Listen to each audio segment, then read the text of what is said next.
bombers. They are some of the most impressive pieces of aviation magnificence, I would say, in the world, and this one is definitely taking that crown. Welcome guys, it's Maximus, hoping you're having a great day. We are going back to the world of aviation, and what an aircraft we are talking about today. The B-1 Lancer, an absolutely gorgeous piece of firepower that can devastate the ground if needed. And honestly, when I was younger, I saw this aircraft at an air show rumbling over the skies, and it just terrified me. I mean, I was only, I think, 9 or something like that, and I was like, wow, like, this thing is massive. It set pretty much most of the cars off in the car park for the air show. It was a big airfield, and it wasn't even going that low. And then once you start researching its specifics, you know, the kind of specifications it has in terms of payload, speed, the world records it set, this thing is just bloody incredible, and I have a lot of respect for it. I know it has served in operations all over the world, including Afghanistan, which I have spoken to a couple of my American cousins there, friends, who mentioned that this aircraft was actually supporting them on deployments in Afghanistan, dropping payloads and covering their boys, which is just awesome. So let's kind of go over the aircraft's specifications, its history, how it came to be, and then my own little take on it as always. So, the Rockwell, now part of Boeing, B-1 Lancer is a 4-engine, variable sweep-wing strategic bomber used by the United States Air Force.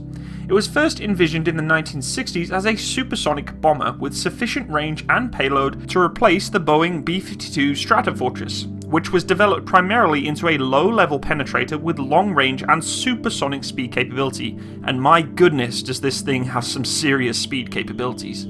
The bomber's development was delayed multiple times over its history, and sadly, like most legendary aircraft, it did come off with a bit of a rocky start at the beginning.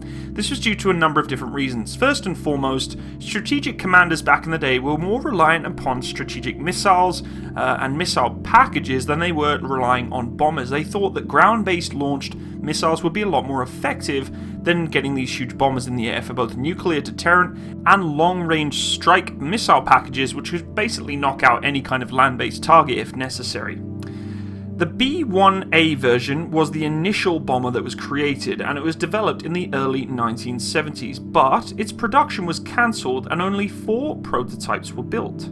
In 1980, the B-1 resurfaced as the B-1B version with the focus on low-level penetrating bombing, basically going as fast and as quickly as possible to get to a location, drop as much payload as possible, and get the hell back out of there. The B-1B entered service with the United States Air Force in 1986. The B-1B began service with the USAF Strategic Air Command as a nuclear bomber, and as mentioned before, primarily they didn't really want to use too many of these bombers as their nuclear strategic command. However, sooner or later they decided, actually, we can't just put all of our missiles in silos, we need to be able to have the capability to put these things wherever we want, keep the strategic element in the sky as well as on the ground, and that's why the bomber came into place. In the 1990s, it was converted to a conventional bombing use, which is what we see more nowadays with the, obviously, dumb bombs, GBUs, JDAMs, all that sort of stuff, and was first used during Operation Desert Fox in 1998 and during the NATO action in Kosovo the following year. The B-1B continues to support the US and NATO military in Afghanistan and Iraq. The Lancer, as it's well known, and what a fantastic name by the way, being that I have a massive fascination with knights and lancers and all that good stuff, is a supersonic component of the United States Air Force Long-Range Bomber Force, along with the subsonic B-52 and Northrop Grumman B-2 Spirit bombers. The bomber is commonly called the Bone, originally from B-1. Makes sense.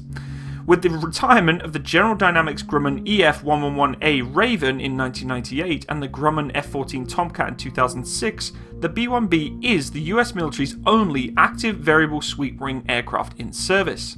The B-1B is multi-role and is a long-range bomber capable of flying intercontinental missions without refueling. It can then penetrate present and predicted sophisticated enemy defenses such as SAM locations. It can perform a variety of missions, including that of conventional weapons carrier for theatre operations, using a lot of dumb bombs to basically pound the enemy into submission without having to worry about precision strike targets that fighter jets and all those smaller type aircraft can actually perform. Through 1991, the B-1 was dedicated to the nuclear deterrent role as part of a single integrated operational plan, or the SIOP. The B-1B's electronic jamming equipment, infrared countermeasures, radar location, and radar warning systems complement its low radar cross-section and form a really big defense system for this aircraft. The swing design and turbofan engines not only provide greater range and high speed at low levels, but they also enhance the bomber's survivability. Wing sweep at the full forward position allows for a short takeoff roll and a fast base escape profile for airfields potentially under attack. Once airborne, the wings are positioned for maximum cruise distance or high speed penetration. The B-1B holds several world records for speed, payload, and distance capabilities. The National Aeronautic Association actually recognized the B-1B for completing one of the 10 most memorable flight records in 1994. The B-1B uses radar and inertial navigation equipment, enabling aircrews to globally navigate, update mission profiles, and target coordinations in flight. This allows the precision bombing to happen without the need for ground-based navigation aids. Included in the B-1B offensive avionics are modular electronics that allow maintenance personnel to precisely identify technical difficulties and replace avionic components in a fast and very efficient manner on the ground, which is going to reduce overall cost for getting this thing in the air, which, let's be honest guys, is a big jet, and the flight hours in terms of cost to the taxpayer is huge. The aircraft's AN ALQ-161A defensive avionics is a comprehensive electronic countermeasures package, and it is very, very diverse. This detects and counters enemy radar threats straight away. It also has the capability to detect and counter missiles attacking from its rear. It defends the aircraft by applying the appropriate countermeasures, such as electronic jamming or dispensing expandable chaff and flares. Similar to offensive avionics, the defensive suite has a reprogrammable design that allows in-flight changes to be made to counter new or changing threats. The B-1B represents a major upgrade in US long-range capabilities over the B-52, which is an absolute mammoth. The previous mainstay of the bomber fleet is pretty much the B-52. Some of the significant advantages include a low radar cross-section to make detection really difficult, the ability to fly lower and faster while carrying a larger payload, an advanced electronic countermeasures suite, and enhanced survivability, something of which the B-52, let's be honest, is going to really struggle with. A lot of different upgrade and sustainment packages have been placed on this aircraft.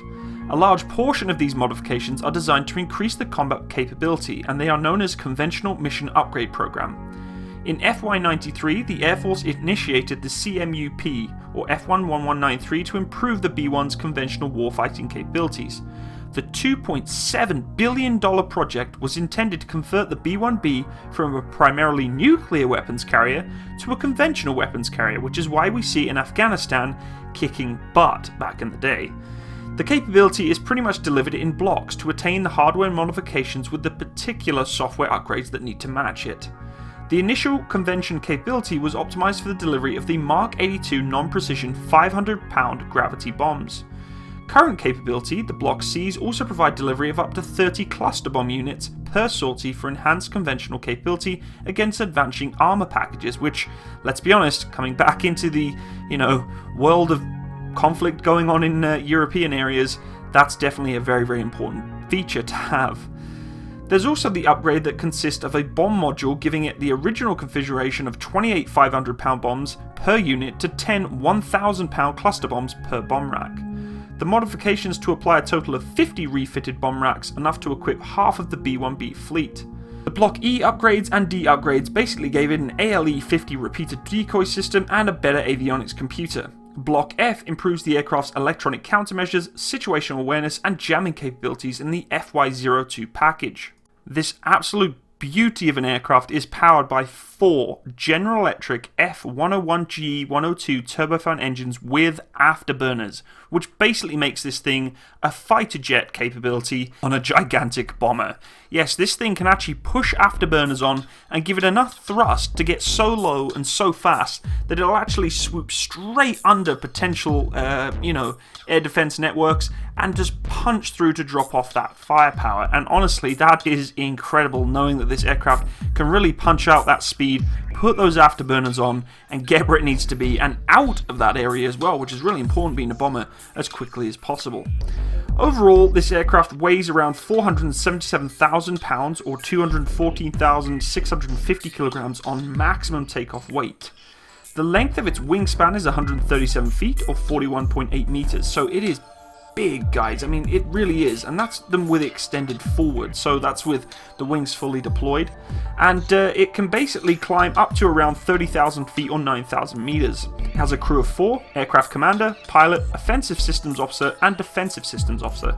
In terms of payload, this thing is kicking butt. It can carry up to 84 Mark 82 unguided bombs or 62s, 30 CBUs, 24 JDAMs, 30 WCMDs, 12 JSOWs, or 24 JASSMs.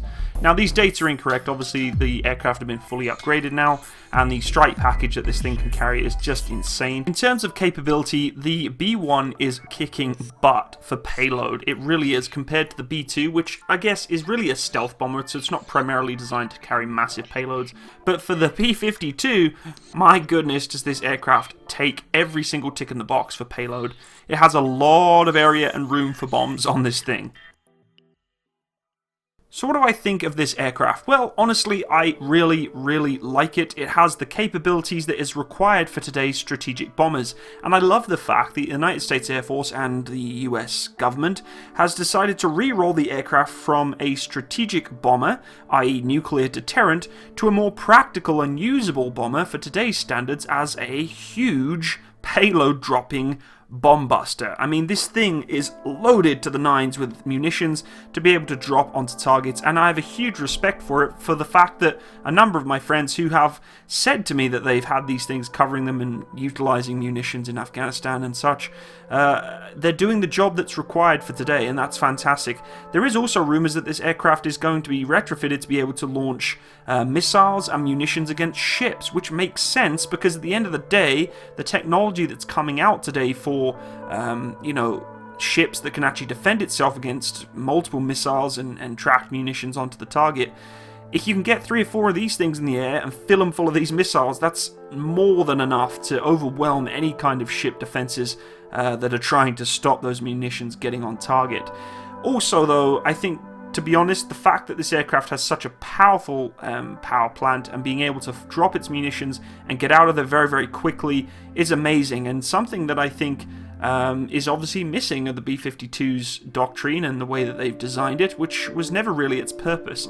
But this aircraft has also world records. I mean, that's cool to know that it's old school world records that were there for this aircraft were, you know, a privilege and a prestige for the United States Air Force to have back in those days. And obviously things are changing now, more technology's coming out, more powerful engines are being produced to allow it to, you know, keep up with the modern day aircraft that are being pulled out. But I have a huge respect for the aircraft, and when I was younger, like I said, when I was at the air show, when I saw this thing, I was like, wow.